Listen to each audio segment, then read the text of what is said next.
A veces eres un neófito que de debates entiendes un comino, tres pepinos, dos zanahorias y una mortadela. TikTokero chafa neófito. Anatema tú y tu papa. Anatema tú y todos tus siete vaina. Parece que hoy sí caí en las garras del demonio. Y es que al parecer este sujeto se dedica a eso en las redes sociales, a insultar al prójimo y a ofenderlo y a hacer burla y mofa de la cara del prójimo. Todo el que no piensa como él le termina desfigurando la cara y haciendo burla y bullying a todo el que no piensa como él. Y pues en ese video donde él me mencionó tan educadamente, tan cariñosamente, con humildad, con piedad, con mansedumbre, como todo cristiano hace, pues mencionó algunos puntos en los cuales yo no estoy de acuerdo o hizo algunas preguntas las cuales yo podría darles respuesta. Supongo que está preguntando si Pedro vivió y murió en Roma.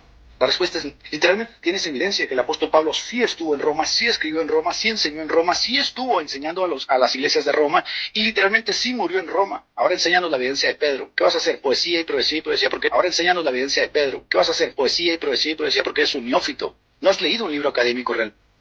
Pedro no estuvo en Roma y yo nunca he leído un libro académico. Biblia Reina Valera 1960, Biblia Ilustrada de la Tierra Santa. Por ser Biblia de estudio, tiene una introducción a cada libro de la Biblia. Y en Primera de Pedro nos dice que la referencia de una de Pedro capítulo 5 versículo 13 a Babilonia sugiere que la carta se escribió desde Roma. Es Biblia Reina Valera 1960, Biblia Holman. Guía esencial de la Biblia. Esta es una versión también Holman protestante. Guía esencial de la Biblia. Un recorrido completo de todos los 66 libros de la Biblia, pues obviamente protestante. Aquí donde nos habla de Primera de Pedro, nos dice que en la introducción de Primera de Pedro, donde habla del texto clave, el término, la esperanza, el resumen, autor y fecha de la escritura, nos dice, en esta carta Pedro menciona que estaba en Roma, llamada Babilonia, así como el apóstol en Apocalipsis la menciona como Babilonia, a la Roma imperial. Estos son documentos académicos protestantes.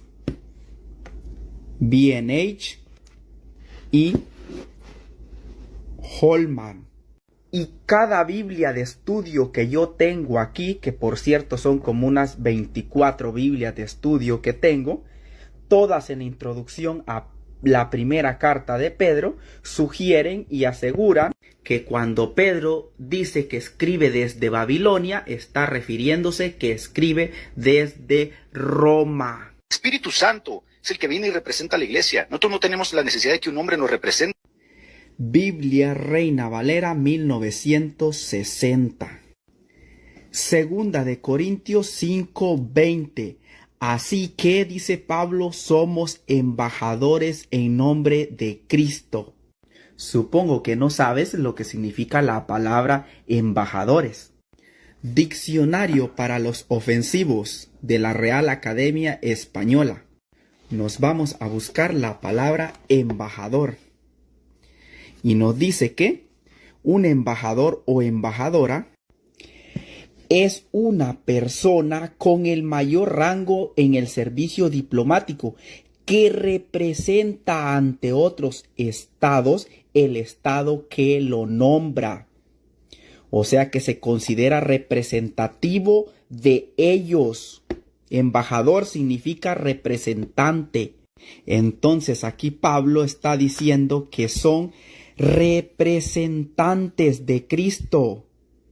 Que es como si Dios rogase por medio de hombres humanos como tú y como yo. O sea, un hombre, un ser humano, sí puede ser representante de Cristo aquí en la tierra. Ese cuentito de que Pedro y San Pedro tienen las llaves del cielo y que no deja entrar y que el rosario son puras barbaridades y odas que ustedes inventan. Que Pedro tiene las llaves del reino de los cielos es un invento. Biblia Reina Valera 1960. Mateo 16, 19, el 17. Entonces le respondió Jesús: bienaventurado eres Simón, hijo de Jonás, a ti te daré las llaves del reino de los cielos. Y todo lo que atares en la tierra será atado en los cielos, y todo lo que desatares en la tierra será desatado en los cielos. Jesucristo mismo le dio las llaves del reino de los cielos a Pedro. Ni modo que se las diera de adorno y que no las ocupara para nada. Si se las dio es por algo, es porque Pedro las va a usar. ¿Para qué se usan las llaves de las puertas de algún lugar? No es católico romano, porque los concilios, Adolfo, no eran católicos romanos. Esa es otra tontería que tienen en la cabecita muchos evangélicos, ¿De ¿no? qué siglo no eran católicos romanos? Ningún concilio fue católico romano, Adolfo. Pero más o menos de qué siglo, dime, porque tampoco, o sea, Ninguno. No existen, los primeros 7 concilios, los primeros 4 que definieron la cristología no eran católicos. Hola, ¿estás buscando acercarte a Dios? Porque conozco una manera increíble de ayudarte. Son los misioneros romanos. Ningún concilio cristiano a través de la historia ha sido católico. Como que a este señor le hace falta estudiar los concilios de la iglesia cristiana a través de la historia, de historiadores protestantes e historiadores católicos y ortodoxos. Como podrán ver, tengo más de 8 libros que hablan de los concilios de la iglesia. Incluso hay aquí protestantes, historiadores protestantes. Por ejemplo, aquí en este libro de los sacrosantos concilios generales y particulares, nos dice que según el ceremonial romano debe haber en la sala donde se celebra el concilio general un altar para hacer la misa, y sobre la mesa del altar las reliquias de algún santo. ¿Y cómo se sientan en la sala? El colegio de cardenales, los patriarcas, los primados, los arzobispos, los obispos, los abades, los generales de las órdenes religiosas, que obviamente solo existen en la Iglesia Católica, y los abades son los dirigentes o directores de los monasterios. ¿Qué iglesia protestante tiene monasterios o tiene órdenes religiosas? En este libro, donde nos habla del diccionario portátil de los concilios, nos dice que el sexto concilio celebrado de la Iglesia, Concilio General, nos dice que estaba San Máximo, era abad del monasterio de Crisópolis, abad, o sea, dirigente de un monasterio. A su izquierda estaban los legados del Papa. Los legados del Papa fueron los primeros que hablaron. Esto fue en el sexto concilio ecuménico.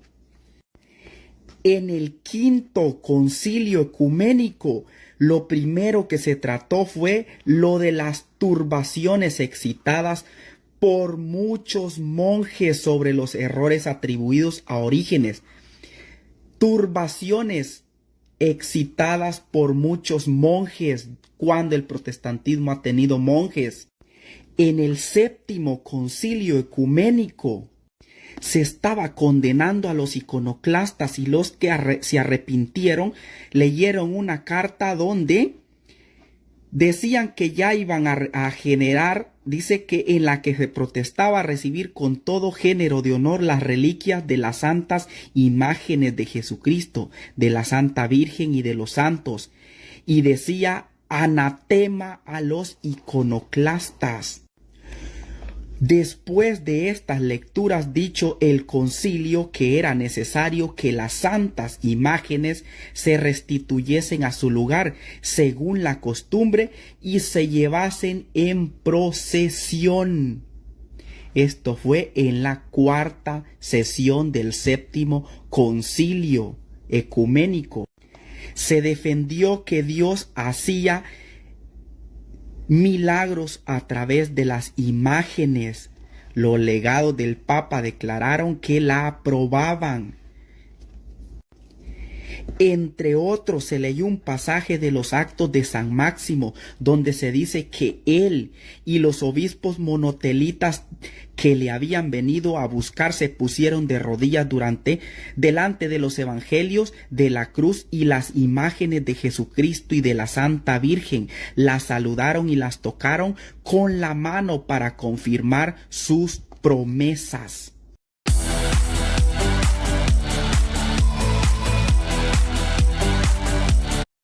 Y podría seguir todo el día y toda la noche leyéndote estos 8 libros sobre los concilios ecuménicos de la Iglesia que ustedes los protestantes históricos dicen aceptar. Y créeme que ustedes no aceptarían todas las actas y todas las sesiones que se escribieron en estos 7 concilios, porque no eran concilios protestantes. Por ejemplo, en este libro de los 7 concilios ecuménicos de la Iglesia que aún no se dividía, de un autor protestante, es curioso ver que en cada concilio, desde el primero de Nicea del año 325, se menciona al emperador que estaba en turno y al Papa Silvestre que estaba en turno.